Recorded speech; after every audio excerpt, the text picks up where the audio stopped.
زوجہ کہنے لگی کہ آپ بھوکے تھے، آپ کیوں لائے مہمان آج؟ اس نے کہا چپ کر، باتیں نہ کر، مجھے وہ مزہ کھانے میں نہیں آئے گا جو کسی کی خدمت میں آئے گا۔ اور ایک ہی بات فرمائی کہ کھانا رکھ کر چراغ رکھنے کے بہانے بجھا دینا، آگے ہم جانے ہمارا مولا جانے۔ دیکھیں نا، خدمت کی اور جتایا بھی نہیں کہ اپنا حصہ کھلا رہا ہوں، خود ویسے ہی ہاتھ ہلاتے رہے، برتن ہلاتے رہے، وہ پیٹ بھر کے کھا کے چلا گیا، رات گزر گئی۔ صبح جب مسجد میں پہنچے تو آقا علیہ السلام نے فرمایا، اے میرے صحابی، تیری رات کی مہمان نوازی اللہ کو بڑی پسند آئی ہے۔ اور کیا فرمایا آقا نے جانتے ہیں؟ آقا علیہ السلام نے فرمایا، اس مہمان نوازی کا بدلہ میں تجھے جنت کی ضمانت دیتا ہوں۔ اب ذرا سوچیں تو صحیح، کیا وہ جنت کی ضمانت نمازوں سے ملی ہے؟ وہ تو پہلے بھی پڑھتے تھے۔ روزے حج زکاتوں سے ملی ہے؟ تو یاد رکھ لیں، یہ نماز روزے حج زکاتیں تبھی قبول ہوتے ہیں جب دل کے اندر مخلوق کا درد آ جائے۔ حضرت علامہ اقبال رحمۃ اللہ تعالی نے کیا خوب فرمایا تھا، خدا کے بندے تو ہیں ہزاروں، بنوں میں پھرتے ہیں مارے مارے، میں اس کا بندہ بنوں گا جس کو خدا کے بندوں سے پیار ہوگا۔ یہ ہے مخلوق کی عظمت، انسانیت کا درس۔ اگر ہم ان باتوں پہ عمل کرنے لگ جائیں ہماری زندگی بدل جائے گی۔ اب آگے چلیے، معاشرے میں کچھ لوگ غریب مسکین ہوتے ہیں، وہ قرضہ لے لیتے ہیں، ان کے بارے میں سن لیں۔ آقا علیہ السلام نے فرمایا، حدیث پاک میں آتا ہے کہ جو شخص اپنے قرضہ دار سے قرضہ واپس لینے میں آسانی کرتا ہے، اس کو مہلت دیتا ہے، تو آقا علیہ السلام نے فرمایا قیامت کے دن اللہ تبارک و تعالیٰ اس کو اپنے سائے میں جگہ دے گا۔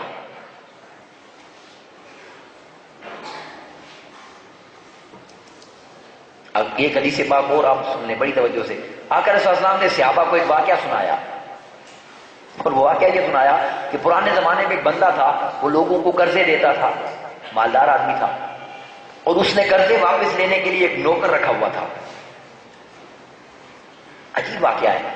اور آپ نے فرمایا اس نے نوکر کو یہ کہا ہوا تھا کہ تم پیسے واپس لو لوگوں سے، اگر کوئی غریب ملے، محتاج ملے تو اس کو مہلت دینا، زبردستی نہ کرنا، اور اگر کوئی زیادہ غریب ملے اس کو معاف کر دینا۔ آقا علیہ السلام نے فرمایا جب وہ بندہ فوت ہو گیا نا تو اللہ نے اس کی بخشش فرما دی۔ اس نے پوچھا، مولا میں بڑا گنہگار تھا، میری بخشش کیوں کر رہا ہے؟ تو اللہ تبارک و تعالیٰ نے فرمایا کہ تو دنیا میں لوگوں کو بخشا کرتا تھا نا، آج ہم نے تجھے بخش دیا۔ یہ ہے پیار کا درس جو انسانیت کو دینا چاہیے۔ اب یہ تو اپنوں کی بات ہے، میں غیروں کی بات کرنے لگا ہوں، اب ذرا غور سے سنیں۔ آقا علیہ السلام نے فرمایا جو بندہ کسی کافر کو،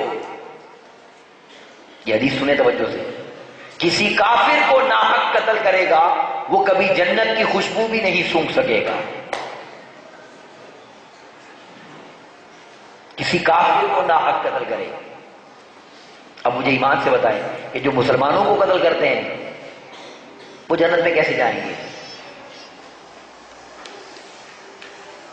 جب یہ اسلام کافروں کو اتنے حقوق دے رہا ہے تو مسلمانوں کے حقوق کا عالم کیا ہوگا؟ ایک یہودی بندہ تھا، وہ آقا علیہ السلام کے گھر پناہ لینے آ گیا، رات کو مسافر مہمان بن کر آ گیا۔ آقا علیہ السلام نے اس کو اپنے بستر پر سلایا، یہودی تھا۔ اس سے پوچھا کچھ کھانا کھانا ہے؟ جی کھانا ہے، بھوک لگی ہے۔ گھر میں سوائے بکری کے دودھ کے کچھ نہیں تھا،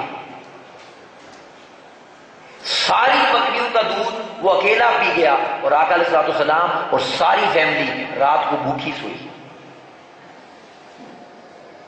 ایک یہودی کی اتنی خدمت ہے۔ وہ زیادہ دودھ اس نے پیا، رات اس کا پیٹ خراب ہو گیا، اس کا پیشاب نکل گیا۔ وہ صبح بھاگ گیا اٹھ کر کہ انہوں نے کیا خدمت کی تھی، میں نے کیا کر دیا۔ ذرا دور گیا نا تو اس کو یاد آیا کہ میری تلوار گھر میں رہ گئی ہے۔ وہ تلوار لینے آیا۔ اب ذرا سنیں ذرا، لیکن ہم لوگ کیا چیزیں ہیں۔ اس نے دیکھا کہ سارے صحابہ پانی ڈال رہے ہیں برتن سے، اور آقا علیہ السلام اپنے مبارک ہاتھوں سے اس کی گندگی صاف کر رہے تھے۔ تو صحابہ رو رو کر کہتے تھے یا رسول اللہ صلی اللہ علیہ وسلم ہمیں کرنے دیں، ہمیں کرنے دیں.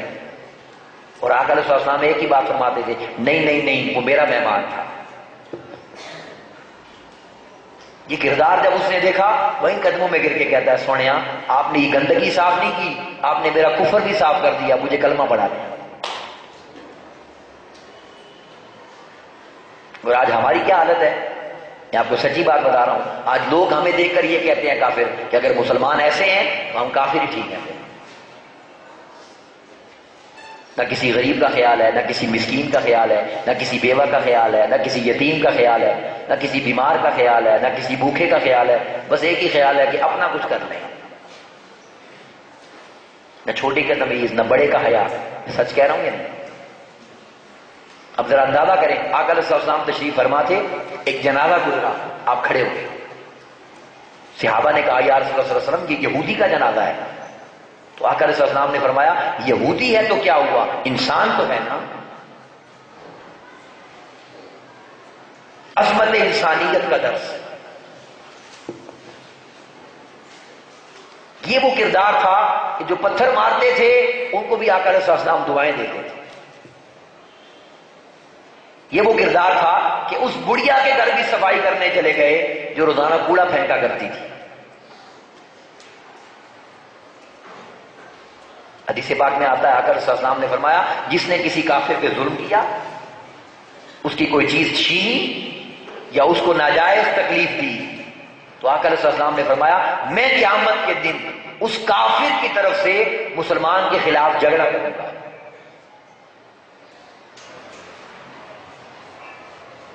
اب آپ سوچیں ذرا، یہ غیروں کو اتنے حقوق دیے جا رہے ہیں، پھر اپنوں کے حقوق کا عالم کیا ہوگا؟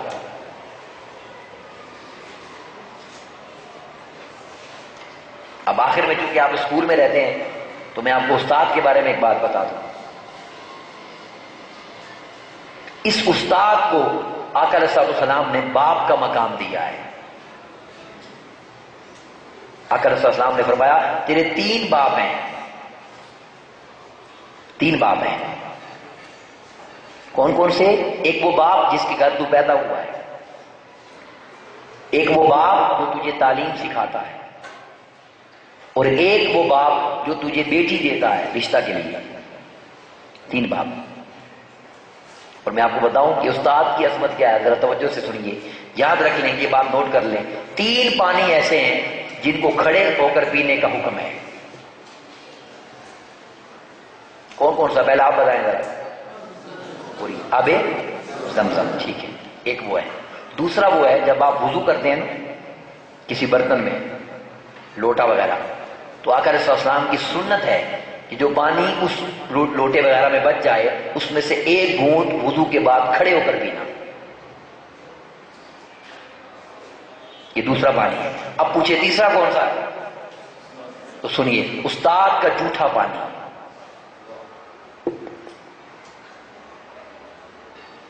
استاد کا جھوٹا پانی یعنی آپ نے پانی دیا نا، استاد مانگتا ہے گلاس میں، انہوں نے تھوڑا سا گلاس میں چھوڑ دیا، آپ پھینک دیتے ہیں اس کو جا کر. نہیں، اس کا اتنا ادب ہے کہ اس کو بھی بیٹھ کر نہیں پینا، آب زمزم کی طرح کھڑے ہو کر پینا ہے. اب آپ ذرا ایک لمحے کے لیے سوچیں کہ اگر استاد کے جھوٹے پانی کا اتنا ادب ہے پھر استاد کے ادب کا عالم کیا ہوگا؟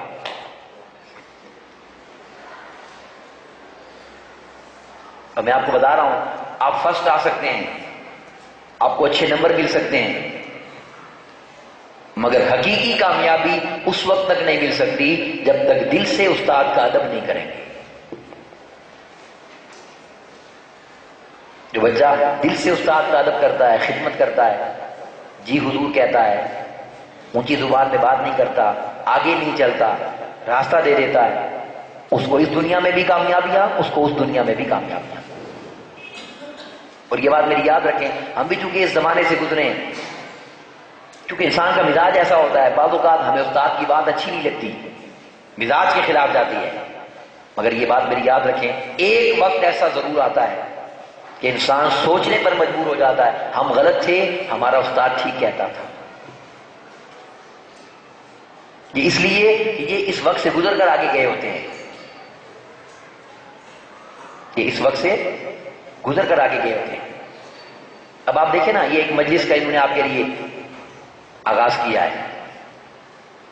اب آج آپ کو اس کی بات کی سمجھ آئی یا نہ آئے، مگر کوئی باتیں آپ کو، جو میں نے کچھ باتیں بتائی ہیں کسی غریب کی، کسی مسکین کی، کسی بوڑھے کی، میں آپ کو ایک اور بات بتاؤں۔ حدیث پاک میں آتا ہے جس بندے نے کسی بوڑھے کا ادب، بوڑھا، اب گاڑی میں آتے ہیں نا، کوئی بوڑھا بندہ کھڑا ہے، آپ اس کو سیٹ دے دیا کریں۔ کیوں؟ آقا رسول اللہ نے فرمایا جس بندے نے کسی بوڑھے کا ادب اس کے بڑھاپے کی وجہ سے کیا، گویا اس نے اپنے اللہ کا ادب کیا۔ کتنا مقام ہے۔ اور یہاں یہ واقعہ بھی آپ کو بتا دوں، آقا رسول اللہ علیہ وسلم ایک دن نماز میں لیٹ آئے، ٹائم گزر گیا تھوڑا 2-3 منٹ، تو صحابہ نے پوچھا یا رسول اللہ صلی اللہ علیہ وسلم آج تاخیر ہوئی ہے، خیر ہے؟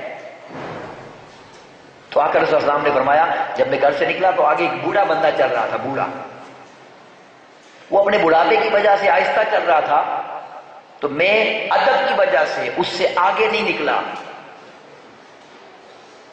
میں اس سے پیچھے چلتا رہا ہوں۔ جب وہ مسجد کے دروازے سے گزر گیا تب میں اندر داخل ہو گیا۔ اب صحابہ نے پوچھا یا رسول اللہ صلی اللہ علیہ وسلم وہ بوڑھا کون تھا؟ اب سنیے، تو آقا علیہ السلام نے فرمایا وہ فلاں یہودی تھا۔ اب آپ اندازہ کریں کہ پھر ایک مسلمان بوڑھے کا ادب کیا ہوگا۔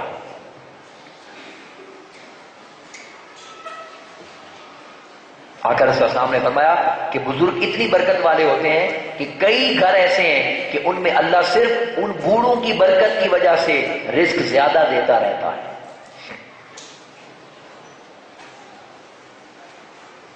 تو سامعین وقار کہنے کا مطلب صرف یہ ہے جو ملے، اپنا ملے، پرایا ملے، چھوٹا ملے، بڑا ملے، زندگی یہی ہے کہ اس کی خدمت کر جائیں بس۔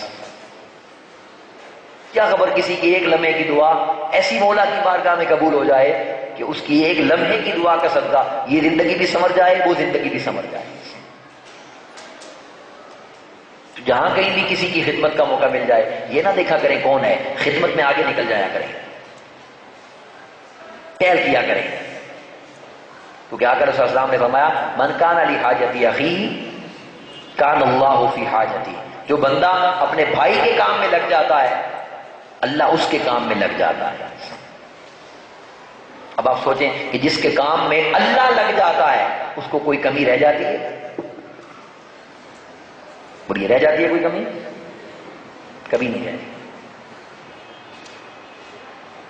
تو سامعین وقار اور میرے عزیز طلباء اور بچوں، یہ بات یاد رکھ لیں، اس اسلام کی تعلیم یہ ہے کہ انسان ہر کسی کے لیے نفع بخش ہو جائے، ہر کسی کے لیے فائدہ مند ہو جائے، خود تکلیف برداشت کر دے، کسی پر تکلیف نہ آنے دے، کسی کو مشکل سے بچا لے، خود کوڑا گھونٹ پی لے، کسی کو میٹھا پلا لے۔ یہ اسلام ہے۔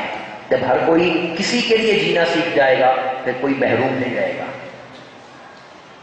تو یہ ساری باتیں آپ لوگوں نے کرنی ہیں، اس لیے کہ آج آپ بچے ہیں، کل اللہ کرے گا کہ آپ اس ملک کے بڑے بڑے میدانوں میں نکل جائیں گے اور آپ خدمت کرنے والے بن جائیں گے، اور صحیح معنی میں اگر آپ خدمت کرنے لگ گئے نا تو پھر آہستہ آہستہ اللہ کرے گا کہ اس ملک کا نقشہ بدل جائے گا۔ اب ایک بات، یہ باتیں تو ساری میں نے آپ کو مضمون والی کر دی، ایک بات جو میں آپ کو نصیحت کے طور پہ کہنا چاہتا ہوں وہ ذرا توجہ سے سن لیں۔ آپ دیکھیں اللہ تبارک و تعالیٰ نے ہمیں ہاتھ دیے، ہمیں آنکھیں دی ہیں، کان دیے، زبان دی، جسم دیا، خوبصورتی دی، توانائی دی، طاقت دی، ماں باپ دیے، طرح طرح کی نعمتیں دی، یہ اللہ کا کرم ہے یا نہیں؟ بولیے۔ اب ایک سوال کرنا چاہتا ہوں، اگر وہ چاہے، اللہ چاہے، سمجھنے کے لیے کہہ رہا ہوں، تو کیا خبر وہ کسی وقت ہماری آنکھیں لے سکتا ہے یا نہیں؟ وہ چاہے کوئی ایسا اللہ نہ کرے ایکسیڈنٹ ہو جائے، بندے کا بازو کٹ جائے، ٹانگ ہی کٹ جائے، کیا خبر اللہ نہ کرے کوئی ایسا ایکسیڈنٹ ہو جائے کہ انسان بالکل چارپائی پہ پڑ جائے، نہ بول سکتا ہے نہ سن سکتا ہے؟ ایسا ہوتا ہے کہ نہیں؟ ہو سکتا ہے، مگر وہ ایسا نہیں کر رہا، اس نے ہمیں رحمت دی ہے، اس نے ہمیں کرم دیا، اس نے ہدایت دی۔ اب سوال صرف اتنا ہے کہ جب اللہ اتنا مہربان ہے تو ہمیں بھی کچھ کرنا چاہیے یا نہیں؟ بولیے، کرنا چاہیے یا نہیں؟ ایک چیز آپ اپنا لیں، ایک چیز، آپ کے جسم میں بھی برکت ہوگی، آپ کے علم میں بھی برکت ہوگی، آپ کے مال میں بھی برکت ہوگی۔ ایک چیز پکی کر لیں وہ، اور وہ کیا ہے کہ جس اللہ نے اتنا نوازا ہے، دن میں 5 مرتبہ اس کے سامنے جھکنا سیکھ لیں۔ نماز کے پابند ہو جائیں۔ یہ عمر اتنی اچھی ہے، اگر اس عمر میں اس عادت کو اپنا لیں گے تو ساری زندگی اس عادت پہ قائم رہیں گے۔ کئی بچے ایسے ہوں گے ماشاءاللہ جو پڑھتے ہوں گے 5 وقت، مگر میں یہ کہنا چاہتا ہوں جو نہیں پڑھتے وہ بھی روزانہ پڑھنے والے بن جائیں۔ کرتے ہیں یہ ارادہ یا نہیں؟ بولیے کرتے ہیں یہ ارادہ؟ پھر بولیے کرتے ہیں؟ یہ باتیں، یہ نماز تو ایسی چیز ہے، ایک نماز ہی تو ہے جو بندہ اللہ کے سامنے سجدہ کرتا ہے۔ اور آقا صلی اللہ علیہ وسلم نے فرمایا ہے بیٹا کہ مومن اور کافر کے درمیان فرق صرف نماز کا ہے، یعنی اگر بندہ نماز نہیں پڑھتا تو حدیث پاک میں اس میں اور کافر میں کوئی فرق نہیں۔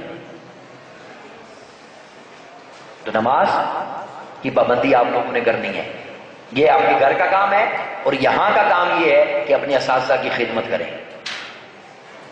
اونچا نہ بولیں، جو بات وہ کہتے ہیں اس کو اپنے دل میں جگہ دیں اور سچے دل سے اس پہ عمل کر کے دکھائیں۔ جب آپ اس پہ عمل کرنے لگ جائیں گے اللہ اس کام کی برکت بھی دے گا اور استاد کی خدمت کی برکت بھی آپ کو دے گا۔